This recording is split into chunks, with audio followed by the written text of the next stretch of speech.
കാറ്റുകൊള്ളാൻ വന്ന് ഇന്നേടേ കാറ്റുള്ള ബീച്ചിൽ പോയില്ലേ? എടേ എന്റെ പെണ്ണില്ലേ അവളവിടെ ബസ് സ്റ്റോപ്പ് ഇരിക്കണുണ്ട്. അവളെവിടെ പോട്ട് നമുക്കെന്ത്? അവള് പറയണ ഞാൻ സൈക്കോ വന്നു. ഒരു ദിവസം പുറത്തു വരാൻ പറഞ്ഞപ്പോ ഷോൾ ഇടാതെ വന്നു. അപ്പൊ തന്നെ കൊടുത്തില്ല ഒരെണ്ണം. നീ ട്രോപ്പിക്കിന്റെ ആളാളിയാ. ട്രോപ്പിക്ക് അത് കുടിക്കണ സാധനമല്ലേ? അത് ട്രോപ്പിക്കാണ്, അത് ട്രോപ്പിക്. അന്ന് നീ യാതൊരു പയ്യനെ എടുത്തിട്ട് അടിച്ചെന്നായിട്ട് ഉള്ള തന്നെ. അവ എന്റെ പെണ്ണിന്റെ അടുത്ത് പറഞ്ഞ എന്താണെന്ന് അറിയുമോ? Happy birthday.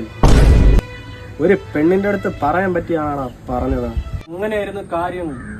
റംബൂട്ടാളിയാ റംബൂട്ടാൻ. റംബൂട്ടാണ്ടാ? ഈ പട്ടി വെയിറ്റ് ചെയ്ത പോലെയാണ് ഞാൻ അവൾക്ക് വേണ്ടി വെയിറ്റ് ചെയ്തത്. അവള് പറഞ്ഞു അവളെ ഞാൻ കെയർ ചെയ്യണതാണ്. അപ്പൊ തന്നെ അവിടെ ഇരുന്നൊരു ഹെൽമെറ്റ് എടുത്ത് തലയടിച്ചു 6 സ്റ്റിച്ച്.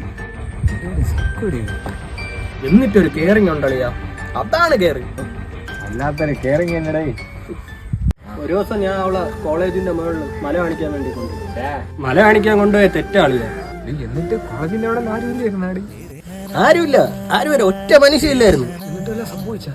ഓ സംഭവിക്കാതെ ഞാൻ അവിടുത്തെ മതിലിൽ പേരെഴുതി വെച്ചു, അനീഷ് ലവ്സ് രേഷ്മ.